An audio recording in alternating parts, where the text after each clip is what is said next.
Jadi Kristus Rajaku, mari puji Dia selama-lamanya. Bukan nyanyi puji kemuliaan-Mu, yang terhujan di alam.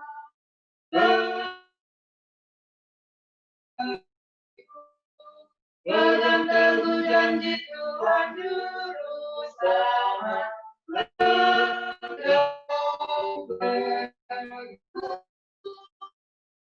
Pegang teguh janji Allah, pegang teguh janji nyatakan raja. Bila badai keraguan menerpa, ku menang oleh firman-Nya yang kekal. Ku pegang teguh janji Allah.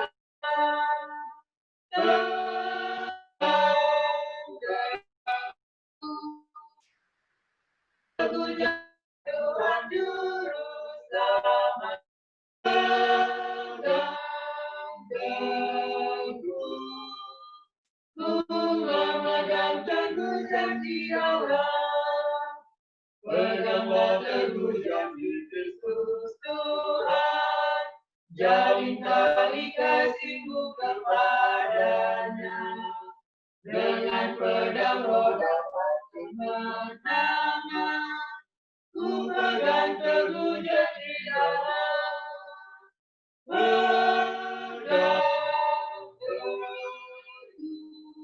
Pegang teguh janji Tuhan Juru Selamat. Pegang teguh, ku memegang teguh janji Allah.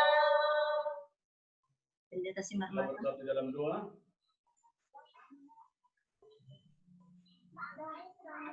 Maha besar Allah kami yang bersemayam di dalam sorga. Pada sore hari Sabat yang kudus ini Bapa, kami umat-umat-Mu kembali datang bersekutu melalui ibadah 100 hari berdoa lewat via Zoom online pada sore hari ini. Bapa di sorga, kami memohon biarlah curahan Roh Kudus-Mu boleh menjadi bagian kami masing-masing, sekalipun kami terpisah oleh karena tempat, tetapi biarlah kami boleh dipersatukan melalui ibadah pada sore hari ini melalui kuasa daripada Tuhan. Tuhan Allah Bapa di sorga, kami juga berdoa memohon kepada Tuhan, agar Tuhan memberkati semua umat-umat Tuhan yang akan melayani pada sore hari ini.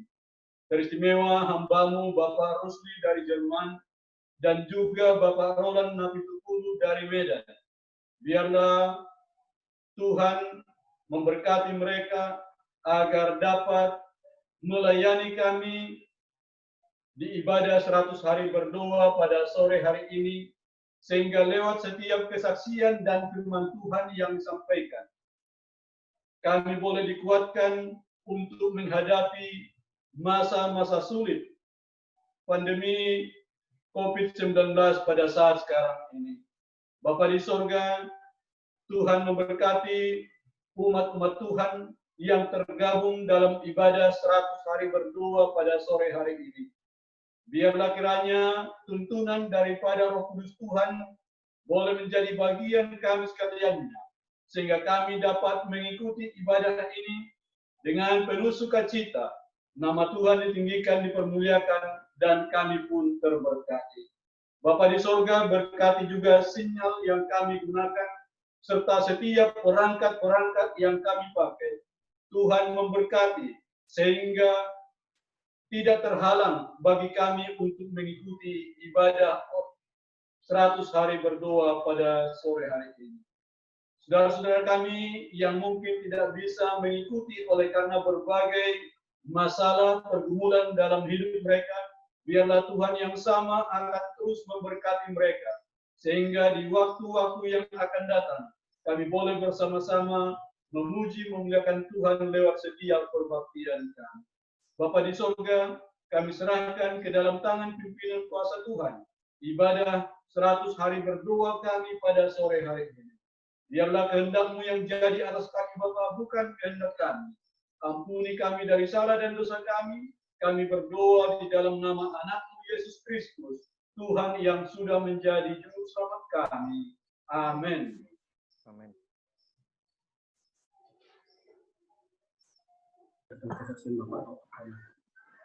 Mari kita dengarkan kesaksian yang akan dibawakan oleh Bapak Loran Napitupulu. Kesempatan ini kami berikan kepada Bapak Loran Napitupulu.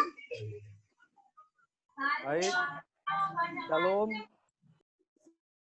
untuk saudara-saudaraku yang terkasih yang berada di Palembang.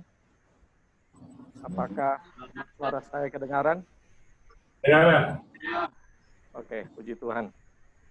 Senang sekali saya dapat bergabung dengan ibadah 100 hari berdoa di hari yang ke-86 ya, di Gereja Masih Advent ke-7 Distrik Palembang. Ya, saya perkenalkan diri, nama Loran Napitupulu, berjemaat di Jemaat Teladan Medan. Dan puji Tuhan, Tuhan sudah karuniakan kepada kami 2 orang anak, putra dua-duanya. Satu sedang kuliah di semester kedua di Universitas Negeri Medan, dan yang anak kedua kelas 3 SMP. Terima kasih kepada khususnya Dr. Lin yang beberapa saat yang lampau mengajak kami untuk boleh bergabung dengan saudara-saudara kami yang ada di Palembang ini. Dan menanyakan kepada saya, bolehkah memberikan kesaksian pada ibadah kami 100 hari berdoa. Dan saya tentu sangat senang untuk boleh berbagi, karena memang kami pribadi, saudara-saudara, hidup hanya melalui kasih karunia Tuhan. Hidup sampai hari ini, semua banyak karena mujizat Tuhan dan karena keberuntungan hidup yang dikasih di dalam kehidupan kami. Waktunya hanya dikasih 15 menit. Kalau berbicara kesaksian bisa sampai berjam-jam, saudara-saudara, karena di handphone saya ini setiap kali ada mujizat Tuhan di dalam hidup kami, saya selalu catat. Dan sampai hari ini ada 76 mujizat Tuhan yang terjadi. Sehingga setiap kali saya lemah, setiap kali saya down dalam hidup, biasanya saya buka handphone saya lihat catatan-catatan dari saya kecil sampai hari ini, dan saya merasakan dikuatkan dengan mujizat-mujizat yang terjadi di dalam kehidupan. Salah satu mujizat yang terjadi yang perlu saya saksikan adalah ketika terjadinya wabah virus corona ini, Bapak Ibu Saudara-saudara. Ini sangat berefek domino semua lini, termasuk kepada pekerjaan saya. Saya bekerja di sebuah perusahaan sertifikasi sistem manajemen ya. Mungkin Bapak Ibu tahu itu namanya ISO, SNI, sertifikasi ISPO, dan lain sebagainya. Dan karena COVID ini, maka perusahaan kami juga terdampak, ya, dan disuruh untuk work from home, bekerja dari rumah. Nah, efeknya apa? Ya, klien-klien kami menurun, dan akhirnya pimpinan perusahaan katakan, ya, keuangan perusahaan kita sedang goyah, maka dikeluarkanlah keputusan untuk mengurangi salary sebesar 35%. Saudara, ini cukup berat, cukup besar, tetapi kami percaya Tuhan akan memberikan dari hal yang lain. Tetapi diputuskan di situ bahwa bila cabang Medan tidak mendapat klien pada ini, maka gajian nanti di awal bulan Juni tidak ada lagi, ya, sampai pada ada klien. Saudara-saudara, mendengar keputusan yang kedua ini sangat miris dalam kehidupan saya. Sampai saya sedih, menangis, saya ceritakan kepada keluarga. Kenapa? Karena bagaimana mungkin klien kami dapatkan di saat-saat COVID-19 ini terjadi, di mana banyak perusahaan yang sudah merumahkan, bahkan mem-PHK karyawannya. Apa mungkin Bagaimana kita menjalani hidup? Karena jujur di hadapan Tuhan, saudara-saudara, kami hanya bisa hidup dari bulan ke bulan, dari gaji ke gaji. Tidak ada tabungan kami. Ya, semua oleh karena kasih karunia Tuhan. Ya, kemudian setelah mendengar itu, saya kumpulkan keluarga, istri, anak-anak. Saya katakan, selama ini kita hanya mengandalkan Tuhan. Sekarang saatnya kita kembali datang kepada Tuhan untuk menyerahkan masalah ini. Kita harus berpuasa. Jadi semenjak kami bulan 4, setiap minggu kami pilih selalu Sabtu sore, seperti nanti sore kami akan berpuasa terus. Kita berpuasa tiap minggu. Dan terus tiap jam dari malam ke malam sampai tengah malam. Dan kita akan lanjutkan besoknya puasa kita dan berdoa lagi setelah kita bangun sampai kita tutup puasa. Kami lakukanlah hal ini, saudara. Dari mulai bulan 4 ketika kami terima surat ini. Saudara sekalian, benarlah di bulan awal Mei, saya sudah menerima gaji yang sudah dipotong 35%. Saya katakan kita berdoa, semoga bisa ditutupi oleh Tuhan kekurangannya ini. Dan kami bisa melewati itu. Tetapi ketika kami mulai masuk bulan 5, ya, saya perhatikan saya bekerja dengan maksimal di kantor. Minggu pertama tak ada satupun klien. Hubungi klien, hubungi semua, kirim email, WhatsApp, tanyakan ke konsultan dan sebagainya. Semua mengatakan, kita hold dulu. Ada beberapa yang hot prospect katakan kita hold dulu. Nantilah setelah COVID ini berlalu, kita akan hubungi lagi perusahaan Bapak. Waduh, miris hati. Minggu kedua di bulan Mei, sementara akhir Mei sudah hari raya, saudara-saudara. Bagaimana mungkin ini bekerja hanya kurang lebih 3 minggu. Minggu kedua tidak ada sama sekali klien. Kami berdoa. Setiap pagi saya biasanya jam 5 pagi berdoa. Dan ketika saya posting doa di dalam WhatsApp, itu biasanya selesai saya berdoa. Berdoa saya pagi-pagi. Belum pernah sejarahnya saya kalau berdoa pagi menangis. Saudara. Karena sangat sulit pagi-pagi bisa menangis. Karena kita berkonsentrasi pun susah. Tetapi dari mulai bulan 4 saya sudah buktikan saya bisa berdoa begitu kusuk di hadapan Tuhan. Walaupun badan saya kurang fit, kalau tidur agak malam dan sebagainya, tapi saya berusaha ketika alarm saya berbunyi, saya harus bertelut di hadapan Tuhan. Saya juga berdoa di kantor memohon kasih karunia Tuhan bagaimana kami bisa melewati bulan 6, padahal tanggal 14 Juni adalah ulang tahun saya Tuhan, kalau saya tidak punya gaji. Bagaimana saya menafkahi keluarga saya, membeli makanan dan minuman dan sebagainya. Saudara-saudara, apa yang Tuhan lakukan? Di minggu ketiga bulan Mei, tepatnya hari Selasa itu, tiba-tiba ada WhatsApp dari konsultan saya katakan, perusahaan kalian bisa nggak sertifikasi SNI baja ringan? Oh, saya katakan tentu Pak. Besoknya hari Rabu dia katakan kirimkan dulu formnya. Kemudian saya kirimkan formnya. Besoknya di hari Jumat dia katakan kirimkan penawaran. Kemudian saya kirimkan penawaran. Saya tidak terlalu ngeh di situ, itu adalah petunjuk Tuhan. Karena biasa orang minta penawaran kepada kami. Kemudian saudara, di minggu kedepannya,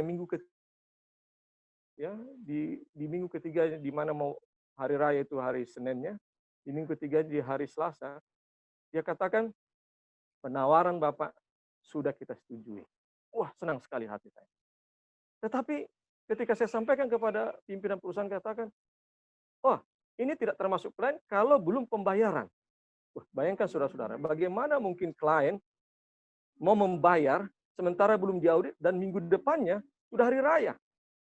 Waduh, saya berdoa lagi, kami saya ajak teman-teman kantor, karena sama-sama Kristen, ayo berdoa, supaya mujizat Tuhan terjadi. Saudara-saudara, tepat 1 hari sebelum hari raya, ya, kami hubungi klien ini. Ya, saya suruh anggota saya coba hubungi, minta tolonglah supaya kasih dulu uang auditnya, baru kita akan audit di bulan 6. Saudara-saudara, belum pernah sejarahnya, saudara-saudara.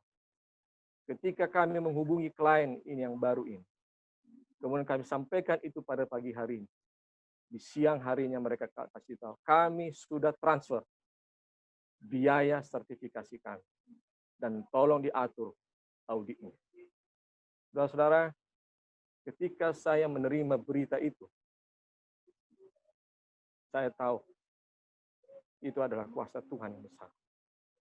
Saya kembali kepada keluarga, saya menangis, saya katakan, Tuhan kita ajaib. Dia bekerja dengan caranya yang hebat. Cepat, tepat, di saat kita membutuhkan. Dan ketika kami gajian bulan 6, saya masih bisa menerima gaji.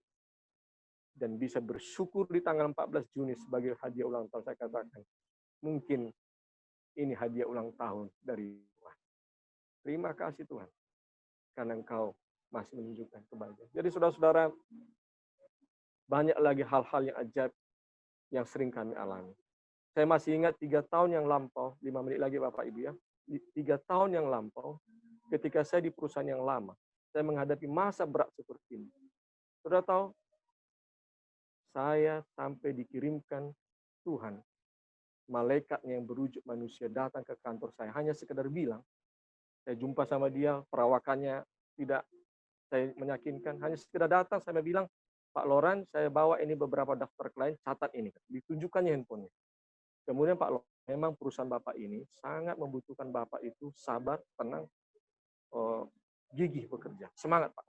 Terus saya bilang, terus bagaimana kerjasama kita? Kalau ini deal nanti 4 klien yang Anda kasih itu, bagaimana dealnya? Berapa saya kasih? Oh tidak, saya datang ke sini, hanya kasih nama-nama ini, kemudian hanya menguatkan. Izin saya permisi. Hanya 10 menit dia permisi, dan sampai hari ini dia tidak menghubungi saya. Saya nggak ngeh waktu itu. Tetapi ketika beberapa hari kemudian saya baru tahu. Karena pada pagi-paginya saya berdoa menangis di hadapan Tuhan. Saya tertekan betul dalam pekerjaan. Tetapi Tuhan kirim malaikatnya untuk menghibur saya. Dan bukan itu saja, setiap Rp1.000 saudara-saudara selama masa-masa berat itu. Saya tanya ke bank Mandiri.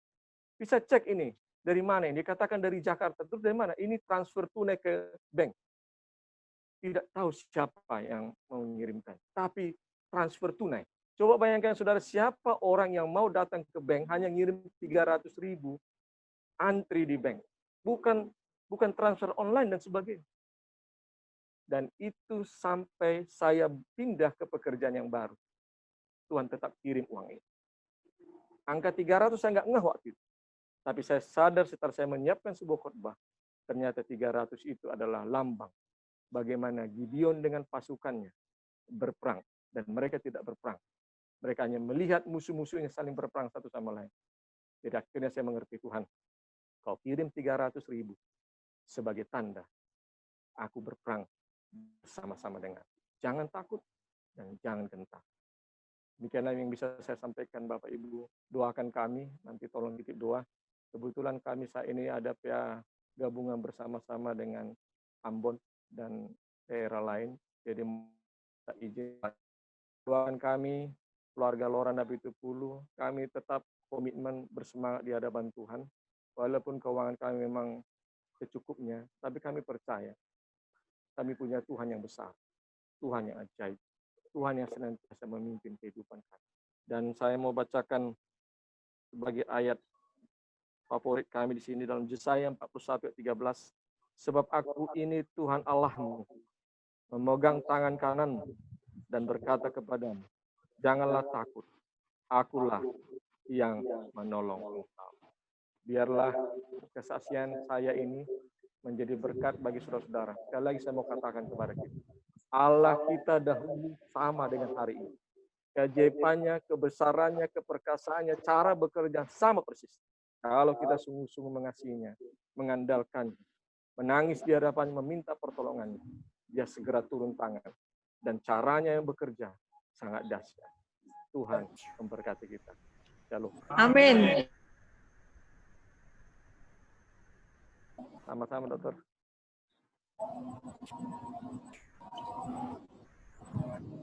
Jadi saya mohon izin Bapak Ibu ya, silakan boleh kalau memang masih diharapkan saya bisa gabung kapan saja untuk bisa saling membagi satu sama lain. Saya izin dulu untuk bergabung di PA yang sedang berlangsung saat ini di Zoom juga. Tuhan memberkati kita. Terima kasih Bapak.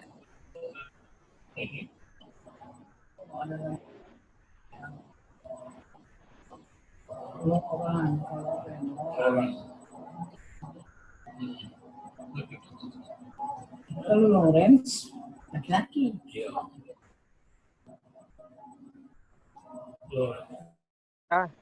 Izin dulu ya Bapak Ibu, Dr. Lin, Pendeta, Tuhan memberkati gereja kita yang ada di Palembang ya. Ya, terima kasih untuk Ya, kesaksiannya. doakan kami selalu ya. Ya, Tuhan memberkati. Ya, berkati juga.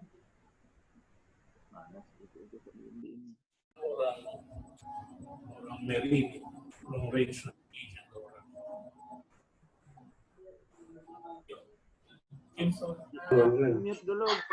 Terima kasih kepada Bapak Loran Nepitupulu atas kesaksian yang sungguh sangat luar biasa. Bagaimana kuasa Tuhan itu mujizat terjadi bila mana kita datang kepada Yesus. Apalagi kalau kita lebih setia mengikuti perintahnya, mujizat yang lebih lagi Tuhan akan berikan bagi masing-masing kita. Sungguh sangat menguatkan kesaksian dari Bapak Loran Nepitupulu. Kesempatan yang indah ini kita berikan kepada Tutup sahabat dulu, Bu. anak-anak PowerPoint Distrik Palembang Ibu doa tutup sahabat dulu. untuk menyanyikan lagu pujian. Ibu doa tutup sahabat dulu kita. Doa tutup sahabat dulu, sudah jam 6, Bu. Bu, kita doa tutup sahabat dulu. Dengar dia. Ini dia punya suaranya tertutup.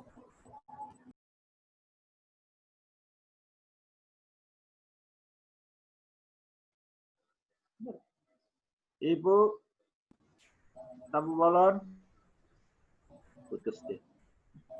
Baik, saudara-saudara sekalian, mungkin terputus. Kita sama-sama berdoa karena ini sudah jam 6, waktunya untuk tutup sabat Kota Palembang. Ya Allah Bapa kami yang berada dalam kerajaan surga, sungguh puji syukur terima kasih kami sampai hadirat-Mu karena Engkau telah menuntun kami sepanjang hari sabat-Mu, sehingga kami dapat memusatkan perhatian kami khusus kepadamu, memuji dan memuliakan nama-Mu. Pada saat ini kami hendak memasuki hari bekerja-Mu, biarlah Engkau menuntun kami sepanjang hari-hari bekerja sampai kepada hari sabat mendatang. Biarlah Engkau memberkati kami, menuntun kami, menjaga kami, memberikan kekuatan, imunitas kepada kami semuanya. Berkati seluruh umat-umat-Mu di Kota Palembang ini. Kami hendak melanjutkan acara kebaktian kami pada saat ini, biarlah Engkau memberkati semua yang mengambil acara. Sampaikan semangat Yesus Kristus Tuhan Juru Selamat kami. Amin. Terima kasih. Selamat untuk bekerja. Selamat bekerja.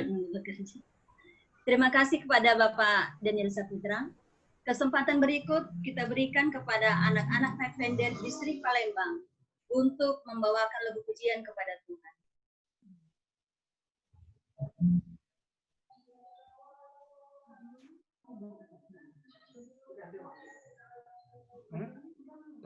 Stop.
Terima kasih atas lagu pujian yang telah dibawakan oleh oleh anak-anak Pathfinder yang ada di distrik Palembang. Kita doakan semua anak-anak kita ini bertumbuh dengan sehat sempurna jadi anak yang lebih manis lagi di hadapan Tuhan.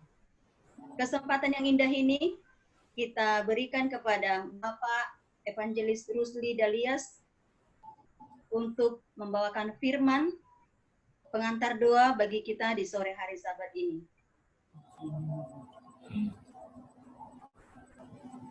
Ya. Suaranya belum keluar, Pak. Iya. Iya, selamat malam. Kami di sini masih siang. Apa bisa dengar dengan baik? Ya. Baik. Kami bersyukur, sangat bersyukur kalau boleh berjumpa dengan Anda sekalian. Kalau masih, bagaimana? Bisa dengar dengan baik? Dengar, Pak. Terdengar, Pak. Oke, saya teruskan ya. Jadi kami sangat bersyukur kepada Tuhan kalau setelah 15 tahun kami dapat bertemu muka lagi walaupun melalui teknik canggih dunia sekarang ini. Nah, Tuhan tidak melarang kalau pengetahuan begitu maju, namun dengan demikian pula Tuhan bisa menggunakan teknik yang canggih itu untuk menyebarluaskan pekabaran keselamatannya. Nah, seperti kita dengar tadi, bagaimana kesaksian yang sangat indah ada dan Tuhan semuanya.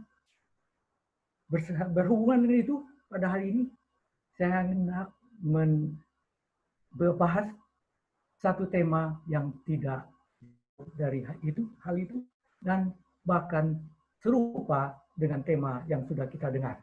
Nah, bolehlah izinkanlah saya supaya saya pindahkan ke PowerPoint untuk Silakan, Pak. ya, saya coba pindahkan dulu.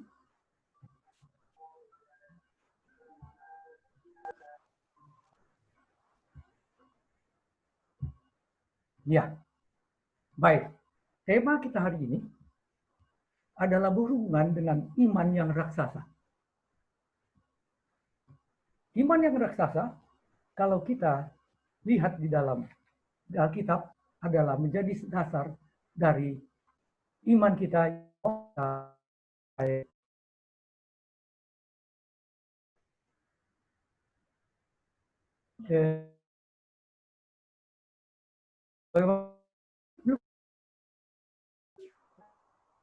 Kelihatan. Sudah kelihatan. iman raksasa. Ada?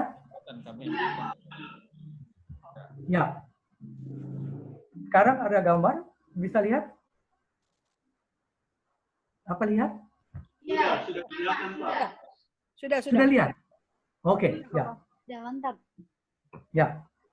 Saya hendak menceritakan sesuatu yang terjadi di zaman dahulu kala. Kalau Anda sering membuka buku-buku histori atau sejarah, akan Anda juga ketemukan cerita yang berikut ini atau tulisan mengenai catatan berikut ini. Seorang jenderal yang bernama Hannibal. Nah, Hannibal ini adalah seorang yang pada saat itu hidup pada tahun 218 sebelum Masehi, dan ia mengalami peperangan melawan kuasa Itali atau kuasa Romawi. Yang terjadi kira-kira pada tahun 218 sampai 201 sebelum Masehi. Nah, Hannibal ini dia membawa begitu banyak serdadunya, namun dia takut kalau dia perang muka dengan muka melawan serdadu Romawi. Nah, Hannibal ini tempat pemerintahannya adalah di Afrika Utara, ya, yang kalau kita baca di daerah seberang Mediterania. Hannibal ini, nah kalau kita lihat ini peta sedikit, kita perhatikan ini tanda penunjuk yang hijau. Jadi kita lihat kalau Hannibal ini tinggalnya di Afrika Utara, pusat pemerintahan di Kartago. Waktu dia merasa terancam oleh serdadu Romawi, maka dia memikirkan sesuatu hal yang luar biasa. Dia pikir, daripada saya menggunakan kekuatan lautan, mungkin akan tidak dapat menyeberang. Sehingga dia pikir, baiklah, saya akan memutar, yaitu memutar, berjalan di Afrika Utara dan menyeberang ke Spanyol. Akhirnya mencapai nama yang tempatnya namanya Cartago Nova. Nah, dan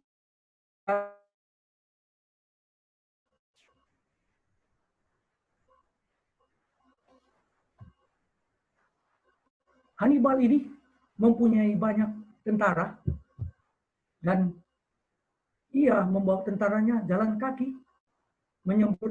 sampai dari Spanyol, terus menelusuri ke daerah Eropa, hendak memasuki negara Italia melalui daerah utara. Nah, karena dia pikir kalau mau menang perang, tidak kita bisa beradu muka dengan muka atau frontal, melainkan kita harus membuat sesuatu yang mengejutkan. Lalu, kalau kita lihat di sejarah, ada beberapa jenderal yang terbesar di dunia, misalnya Julius Caesar atau Alexander dan Hannibal. Nama-nama ini, namun sejarawan menilai Hannibal ini adalah bapak segala strategi militer. Yang menakjubkan adalah memang cukup sulit untuk menyeberangi pegunungan Alpen karena di utara yang menjadi perbatasan sebelum masuk Italia adalah Alpen, bukit Alpen, pegunungan Alpen, dan sangat raksasa-raksasa bukitnya. Untuk melakukan itu, dia menggunakan gajah. Ya, cukup sulit untuk menyeberang pegunungan Alpen ini.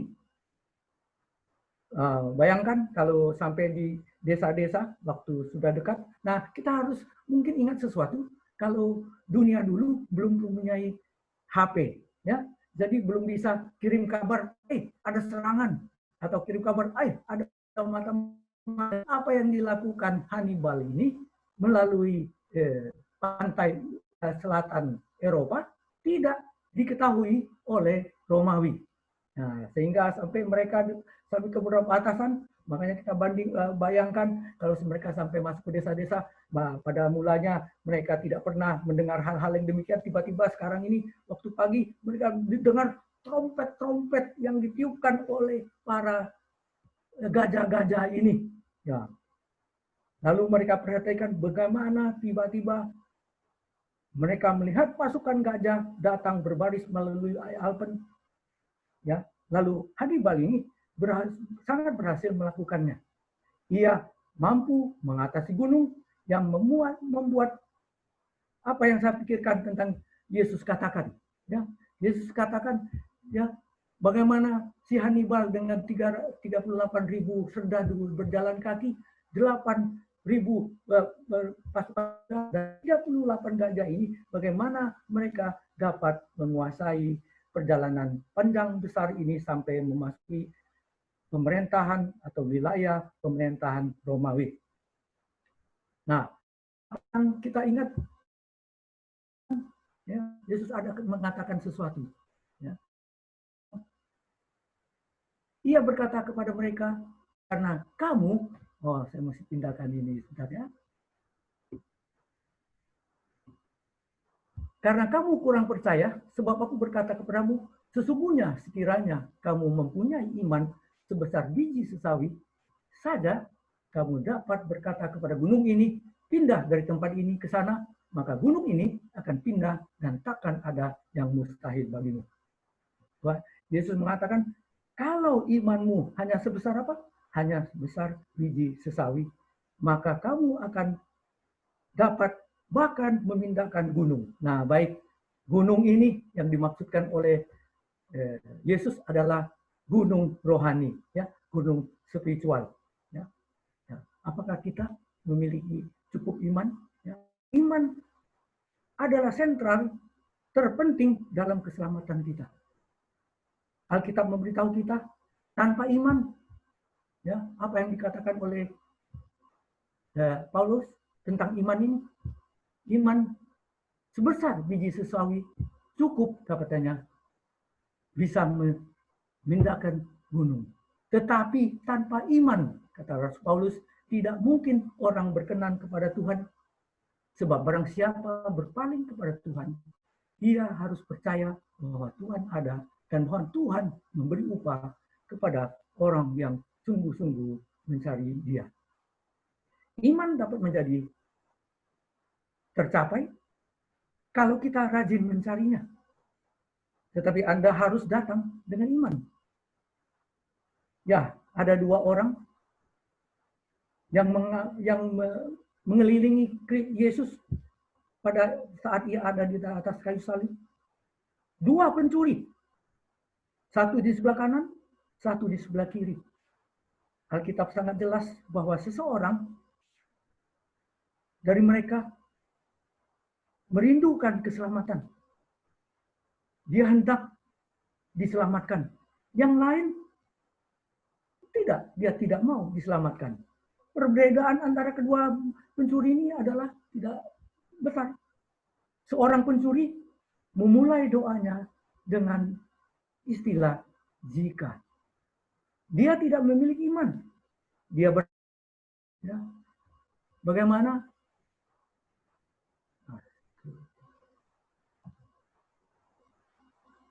Jadi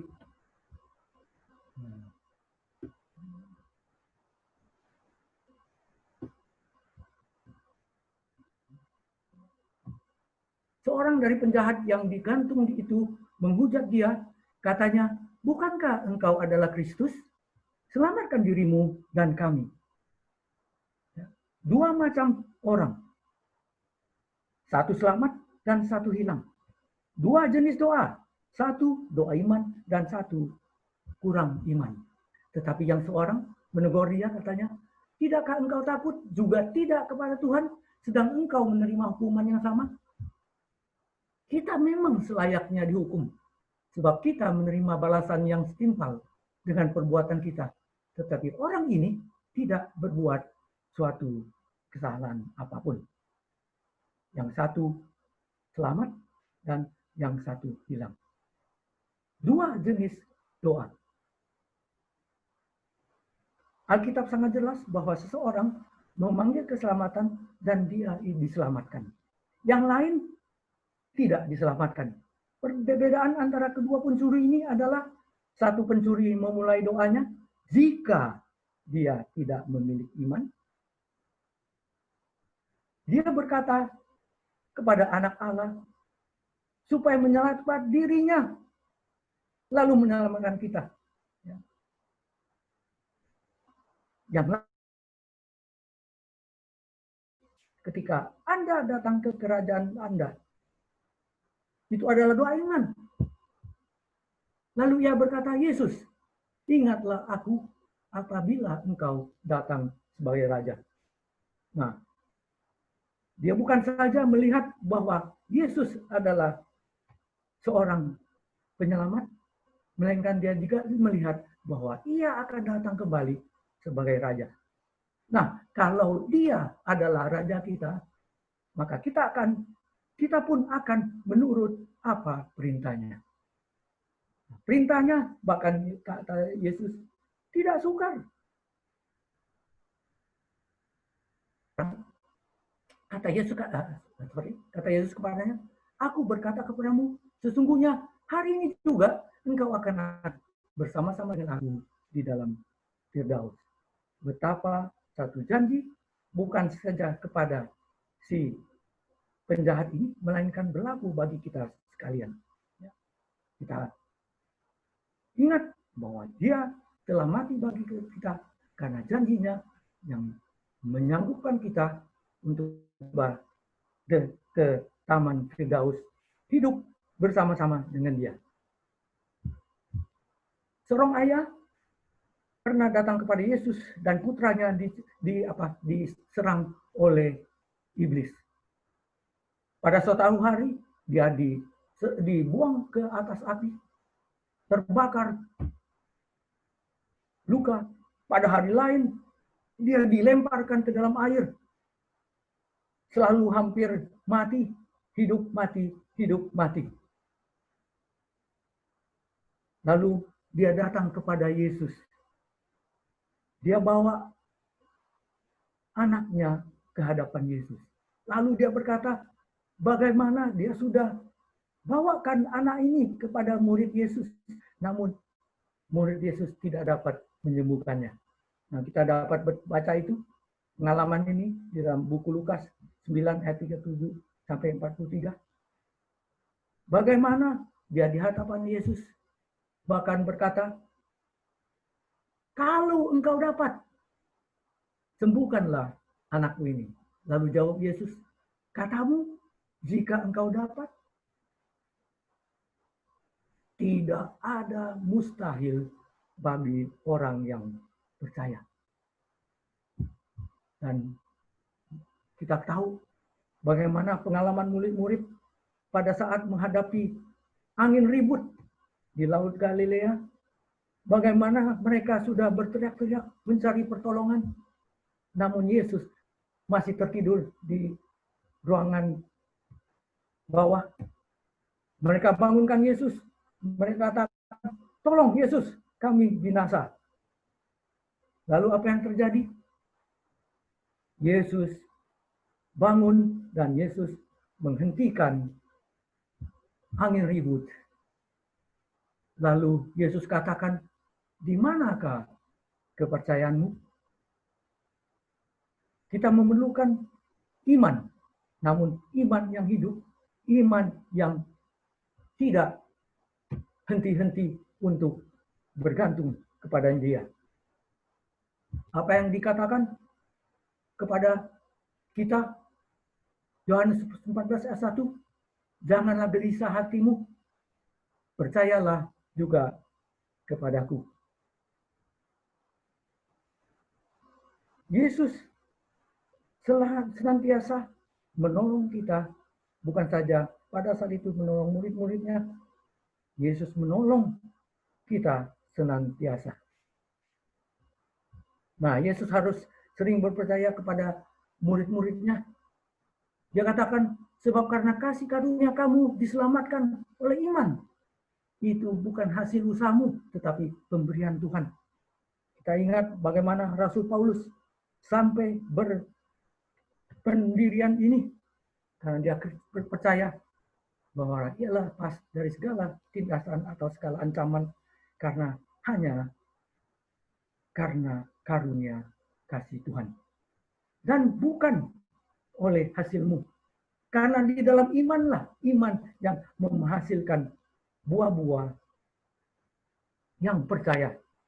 Menghasilkan buah-buah penurutan, menghasilkan buah-buah tanda pertobatan. Yesus bahkan mengajukan pertanyaan, akan tetapi jika manusia itu datang, adakah ia mendapati iman di bumi ini? Nah, kita bersyukur kalau kita termasuk, kalau saya boleh bilang, termasuk umat pengikut Tuhan yang apa?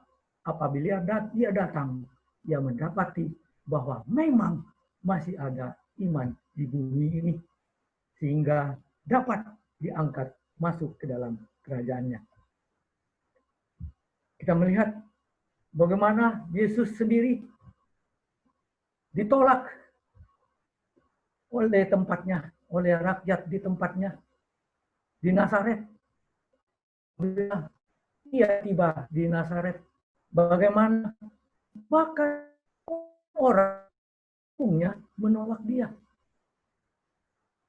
Tidak mau merugi, tidak mau babi-babi mereka mati di Galilea.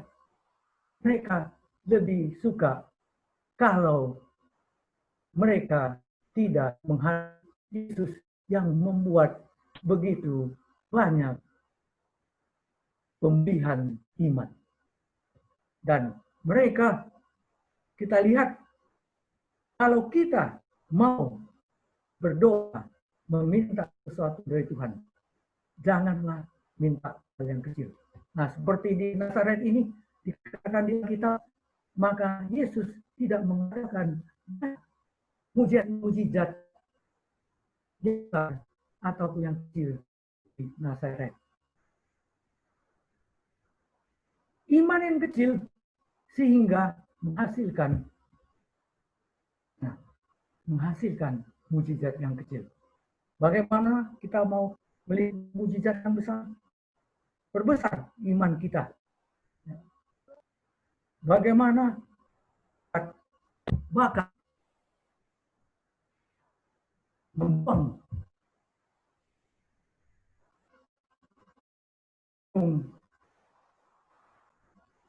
kesusahan secara rohani, buang ke dasar laut.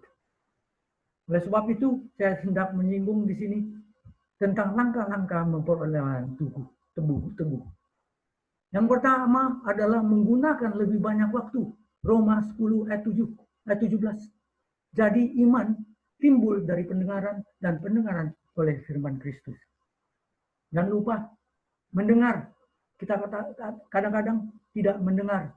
Tapi Tuhan memberikan kita surat cintanya di dalam bentuk tertulis sehingga bukan saja kita mendengar, tapi kita membaca. Dengan kata lain, kita membaca, kita mendengar suara Tuhan yang sedang berkata-kata kepada kita. Ya. Kita mendengar apa yang dikatakan di dalam firman-Nya. Kita mau menuruti firman-Nya. Yang kedua, kita dikuduskan oleh firman. Kisah 20 ayat 32. Dan sekarang aku menyerahkan kamu kepada Tuhan dan kepada firman kasih karunia-Nya yang berkuasa membangun kamu dan menganugerahkan kepadamu bagian yang ditentukan bagi semua orang yang telah dikuduskan. Melalui firman Tuhan, kita dipulihkan, kita dikuduskan untuk layak menerima kerajaan surga. Dan jangan lupa, perhatikan selalu firman Tuhan. Amsal 4 ayat 20 katakan, hai anakku, perhatikanlah perkataanku, arahkanlah telingamu kepada ucapanku. Tetapi Yesus menjawab, ada tertulis, manusia hidup bukan dari roti saja, tetapi dari setiap firman yang keluar dari mulut Tuhan. Kita melihat bagaimana firman Tuhan sudah ada di dalam kita. Mungkin kadang-kadang kita ingat kalau di rumah kita bukan hanya ada satu Alkitab, melainkan mungkin berpuluh-puluh. Dan meletakkan Alkitab itu di atas rak buku, mungkin di atas meja. Namun sampai kadang-kadang kita dapat menulis sesuatu di kulitnya, di mukanya, karena sudah penuh dengan abu. Nah, biarlah kita perhatikan kalau firman Tuhan adalah untuk dibaca dan melalui dengar firman-Nya itu kita menjadi bertumbuh di dalam iman. Dan Yakobus mengatakan, dan doa yang lahir dari iman akan menyelamatkan orang sakit itu, dan Tuhan akan apa? Membangunkan dia. Dan jika ia telah berbuat dosa, maka dosanya itu akan diampuni.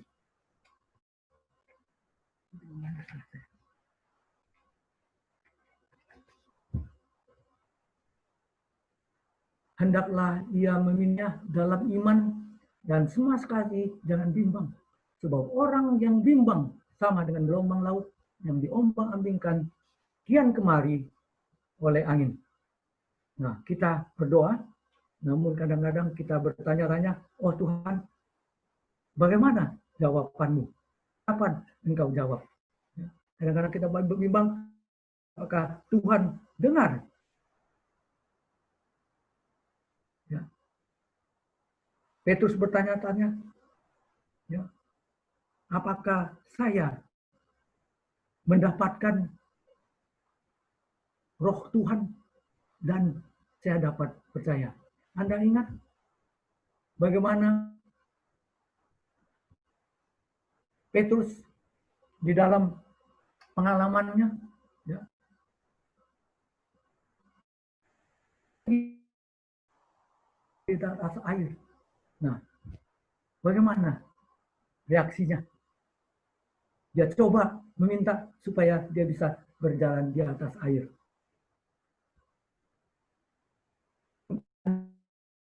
Petrus berjalan di atas air.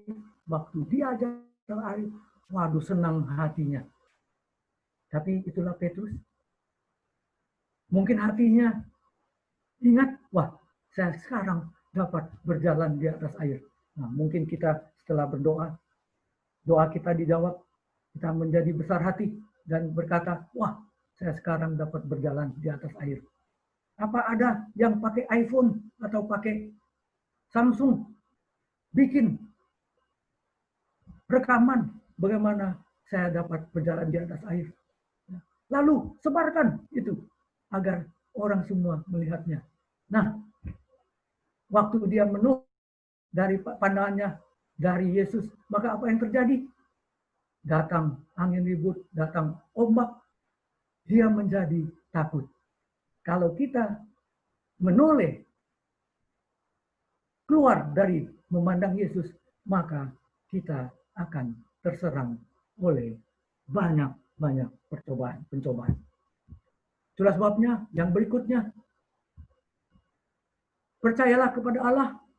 Aku berkata kepadamu, sungguhnya barang siapa berkata pada gunung ini, beranjaklah dan tercampaklah ke dalam laut, asal tidak bimbang hatinya, tetapi percaya bahwa apa yang dikatakannya itu akan terjadi, maka hal itu pun akan terjadi baginya. Markus mengatakan pula selanjutnya, karena itu aku berkata kepadamu, apa saja yang kau minta dan doakan, percayalah bahwa kamu telah menerimanya, maka hal itu akan diberikan kepadamu. Tidak ada kebimbangan yang dapat kita bawakan. Petrus karena bimbang, hampir dia tenggelam kembali. Biarlah kita juga menjadi pelaku firman. Yakobus 1:22 mengatakan, tetapi hendaklah kamu menjadi pelaku firman dan bukan hanya pendengar saja, sebab jika tidak demikian, kamu menipu diri sendiri. Kita ingat, Yakobus menulis juga bahwa iman yang mati adalah iman yang tidak apa.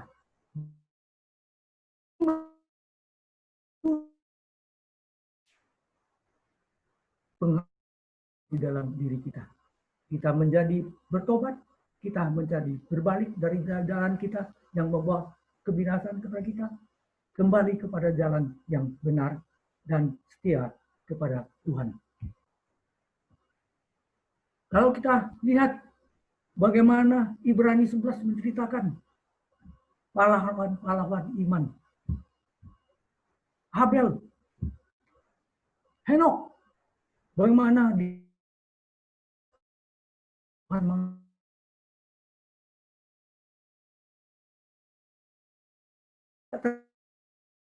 air jatuh dari langit, namun dia yang jauh daripada bahaya kehanyaan.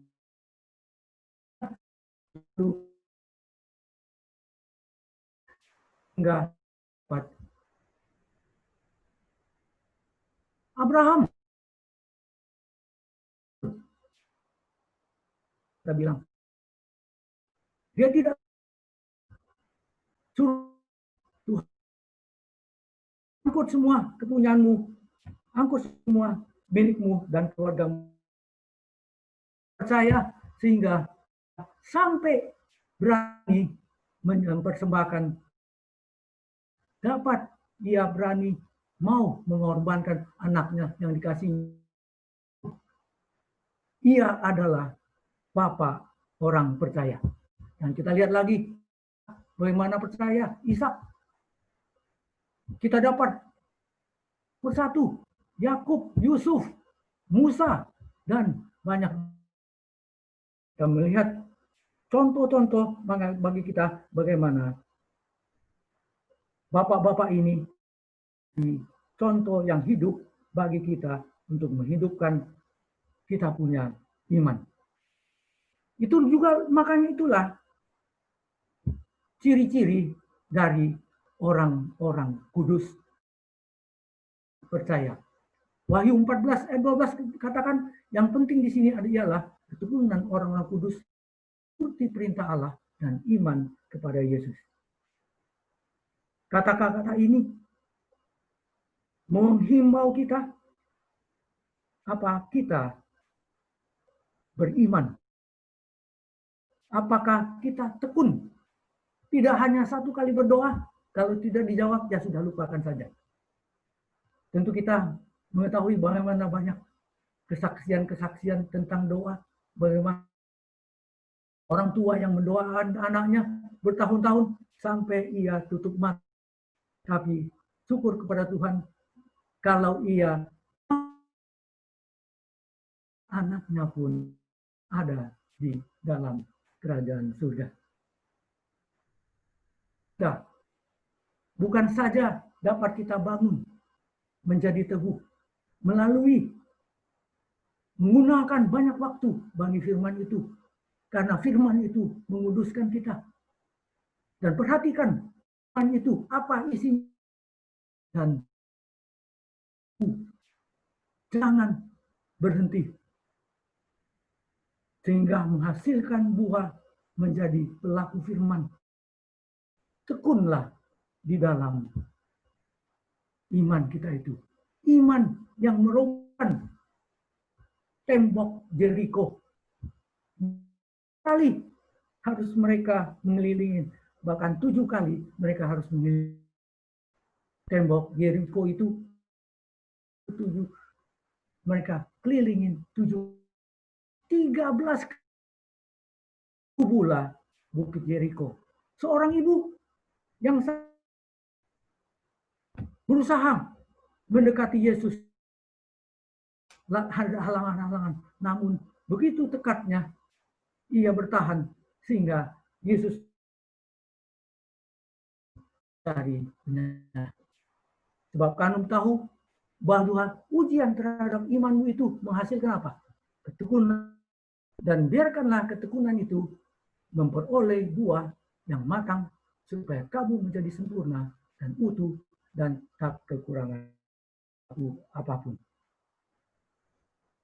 Kita bersyukur memang kita dalam keadaan yang begitu genting di mana kita terpisah sama satu sama lain.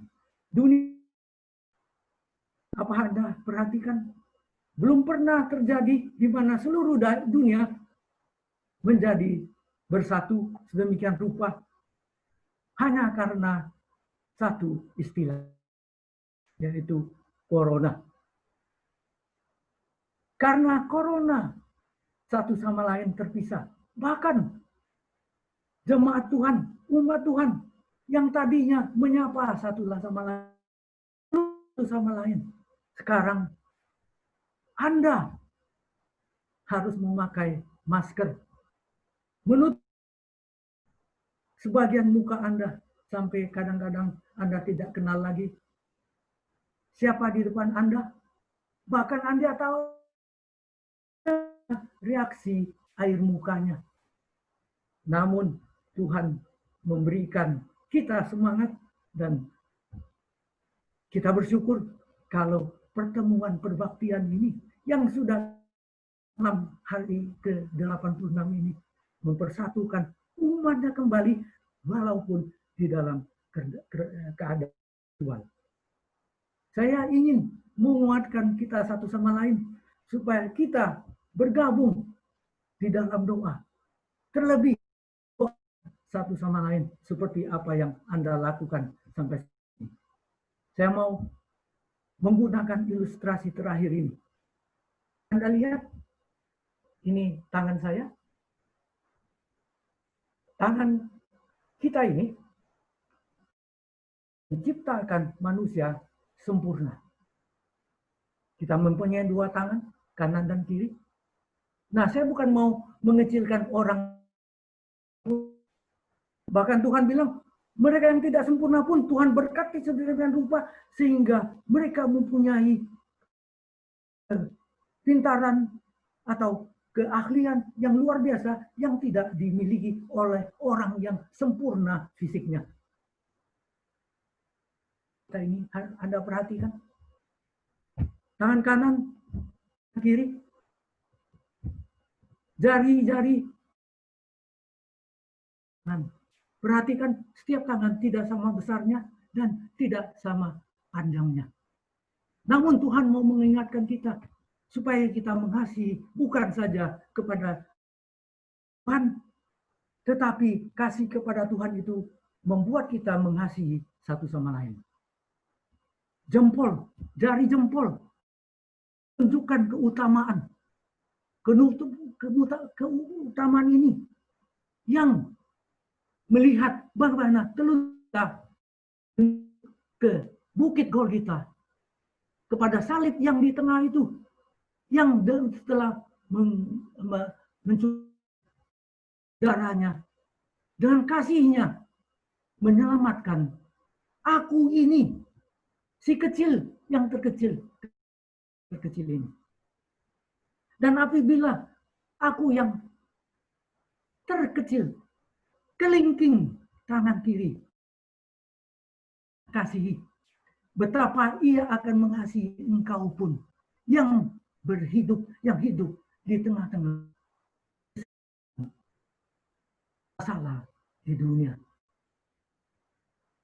Mengingatkan kita untuk memperhatikan telunjuk itu, lalu menunjukkan kepada jempol, kepada hal utama, kembali kepada Yesus, memandang kepada mukanya, agar kita dapat diselamatkan. Jika Anda berdoa, Anda melipatkan tangan Anda. Apa yang terjadi? Anda lihat, semuanya bersatu kembali. Anda, aku, dan semuanya bersatu. Biarlah Tuhan memberkati kita, saling mendoakan, supaya kita kuat di dalam iman sampai Ia datang kembali. Perayaan Tuhan.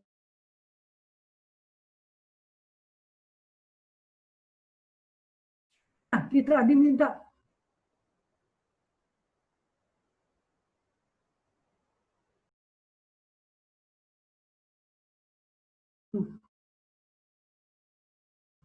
engkau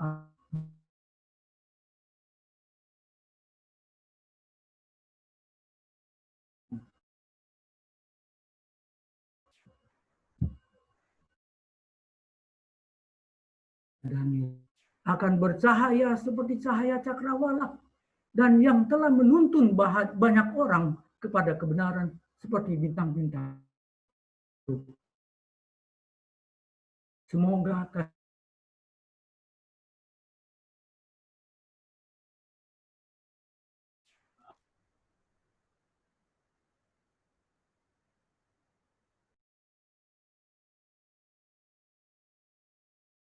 berkat